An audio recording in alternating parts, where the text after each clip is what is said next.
Hi guys, இன்னைக்கு என்ன வீடியோன்னு பார்த்தீங்கன்னா சில்க் த்ரெட் நேமிங் பேங்கிள் தான். இந்த சில்க் த்ரெட் நேமிங் பேங்கிள் எதுக்காக யூஸ் பண்ணுவாங்கன்னா, ஃபார் எக்ஸாம்பிள் பேபி ஷவர் பண்ணுறவங்க ஒரு ஹேண்டில் பேபி பாய் அண்ட் இன்னொரு ஹேண்டில் வந்து பேபி கேர்ள். பிரைடாக இருக்கிறவங்க வந்து ஒரு ஹேண்டில் க்ரூமோட நேமும் இன்னொரு ஹேண்டில் வந்து பிரைடோட நேமும் வச்சு நம்ம டிசைன் பண்ணிக்கலாம். அதுக்கு தான் இந்த நேமிங் பேங்கிள். நான் எடுத்திருக்கிறது வந்து ஒன் கட் ஃப்ளாட் பேங்கிள். இந்த நேமிங் பேங்கிளுக்கு ஒன் கட் ஃப்ளாட் பேங்கிள் தான் கரெக்டாக இருக்கும். ஏன்னா வேறு எந்த கட் பேங்கிளும் நம்ம எடுத்தோம்னா நம்மளால் வந்து நேம் டிசைன் பண்ண முடியாது.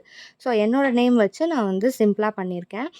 ஃபஸ்ட்டு ரேப்டு பேங்கிள் எடுத்திருக்கேன். இந்த ரேப்டு பேங்கிளில் என்னோடய நேம் ஃபஸ்ட்டு நான் வந்து மெஷர்மெண்ட் பண்ணி கட் பண்ணிக்கிட்டேன்.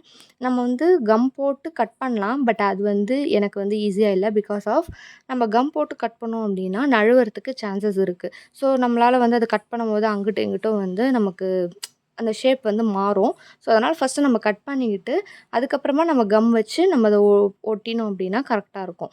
ஸோ அது மாதிரி ஒவ்வொன்றுத்துக்கும் ஒரு ஒரு லெட்டர்ஸ்க்கும் நம்ம வந்து மெஷர்மெண்ட் பண்ணி கட் பண்ணி நம்ம கம் போட்டு ஒட்டிட்டு ஒரு ஆஃப் டே வந்து நம்ம ட்ரை பண்ண விட்டுறலாம்.